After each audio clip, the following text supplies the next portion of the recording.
The next thing we're going to do is take a look at some special kinds of angles that are of particular interest when we talk about our work in trigonometry. Now, there are many different varieties of angles. We've talked about various sizes of angles already, but there are certain relationships that angles can potentially have, which are going to be of particular interest to our work, and so we're going to take a look at those now. We've already discussed the notion of vertical angles. Vertical angles. Anytime two lines cross, we form two pair of vertical angles. Here is one pair. So if I just number these, 1, 2, 3, 4. If I had to call this angle 1, angle 2, angle 3, angle 4, then angle 2 and 4 are vertical angles, and also angles 1 and 3 are vertical angles. Notice if I put two little arcs and two little arcs, that indicates these angles are the same size. That is standard procedure. I have one arc and one arc, so those are considered to be the same size.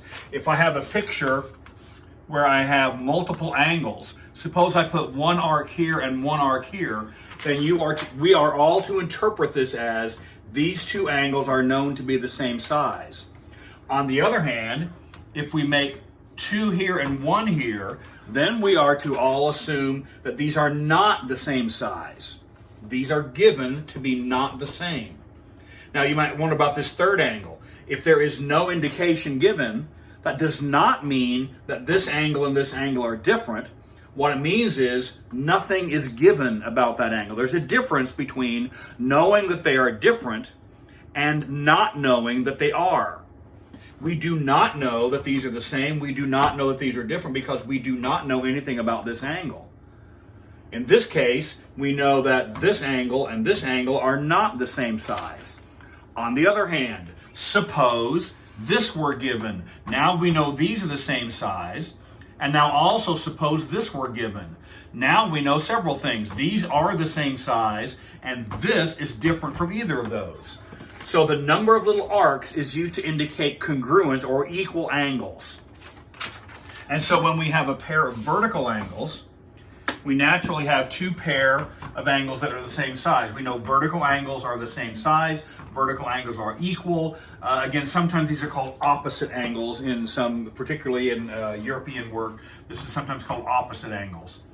And so if we know that angle 4 is given to be, let's just pick a number out of the blue sky. Suppose angle 4 is given to be 30 degrees, then we also know that angle 2 is 30 degrees because we know opposite angles are equal.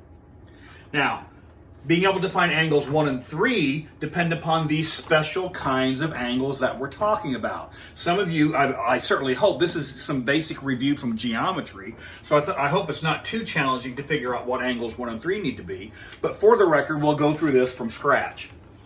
There are two special kinds of angles that we're going to discuss. One is called complementary,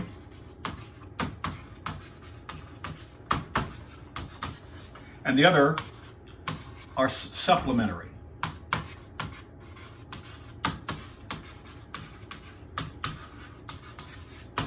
So we can have complementary angles and we can have supplementary angles. Again, I'm using my abbreviation symbol for angles. I get tired of writing that. And so we'll discuss each of these in turn. Angles are complementary. Now, it's never correct to say, it's not correct to say angle 2 is a vertical angle. Vertical angles come in pairs. So angles 1 and 4 are vertical to each other. Well, similarly, complementary and supplementary, there are pairs of angles. It's never correct to say angle A is complementary. That doesn't really have any context. Complementary angles come in pairs. And so we say things like this. Here's our definition for complementary. Complementary angles, we say angle A and angle B are complementary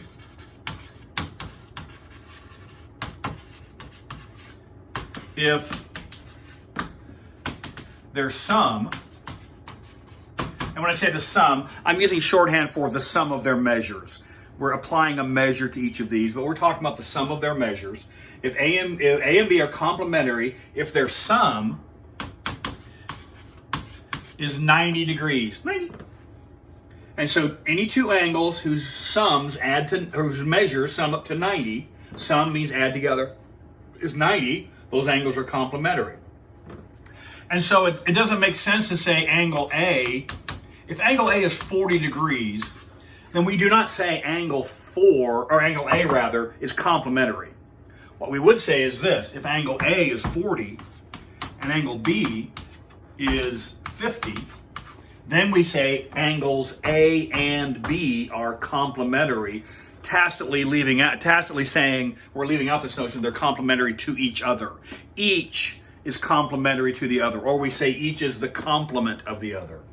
So any two values that add up to 90, typically for our work, this is not set in concrete, but typically for our work, we will require all the angles to be positive. So strictly speaking, under this definition, if angle A is 100 degrees and angle B is negative 10 degrees, then according to this definition, they would be complementary.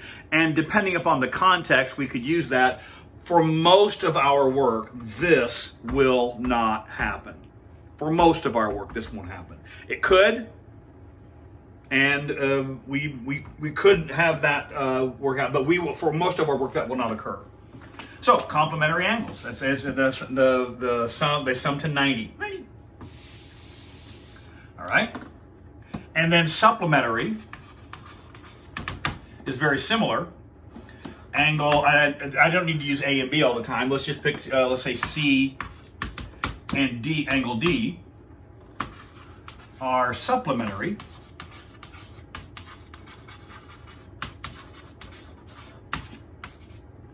Supplementary if their sum, again, their sum, in this case, is it clear what we have? Some of us are familiar with this notation. 180 degrees. And I always, as a student way back, when I took geometry way back in I always remember this as, the trickiest thing of this is getting them confused which one's which. I always remember this as complement comes before supplement in the dictionary, and 90 comes before 180 on the number line. And so this supplement comes before a complement comes before supplement, 90 comes before 180. 90. And so we can generate then problems sort of this variety. Remember, in order to have a 90-degree angle, that corresponds to a right angle. And so suppose we're given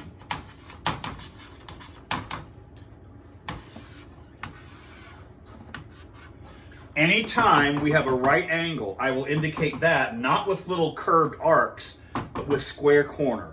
Anytime we are either given or have subsequently established that this is a right angle, I will put a square corner to indicate. Notice if you have one here, you don't need one here.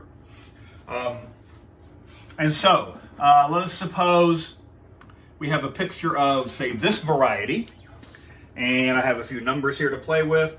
Let's suppose let's call this angle, and it doesn't need to be A and B all the time. The letters we choose, we're free to choose them to be anything we like. We could call it 1 and 2, or we could call it, let's call this angle J and angle M. The letters we pick is totally irrelevant. But let us suppose we're given that angle J is 2x degrees, and angle M, what do I have on my little example here? It's 6x minus 6 degrees. Remember, you need the degree symbol, all right?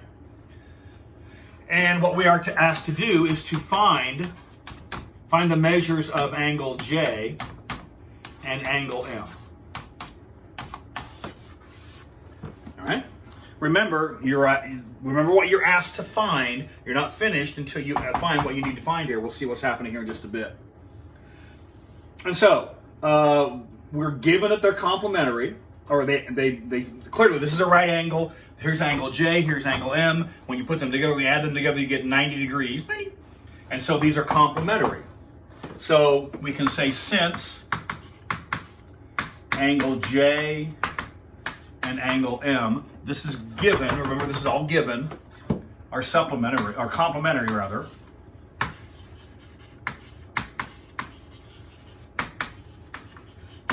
What does that imply? That implies if you add them together, 2x plus 6x minus 6, that must total 90 degrees.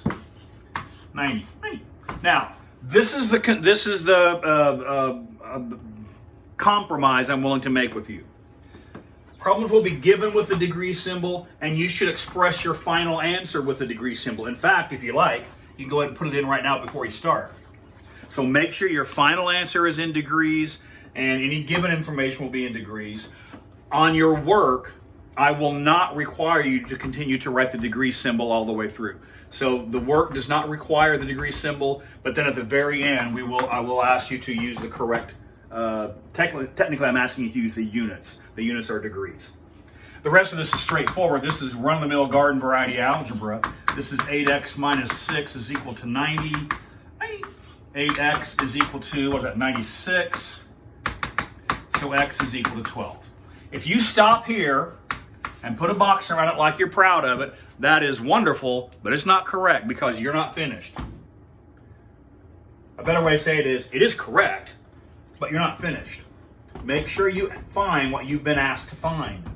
And so don't put a box around this like you're proud of it. I mean, it's okay to be proud you found 12, but you're not done yet. And so this implies that angle, what's it, J, is equal to 2 times 12 is 24. And now put in the degree symbol. So that's 24 degrees. And now you could find it well, let's see, what's angle M?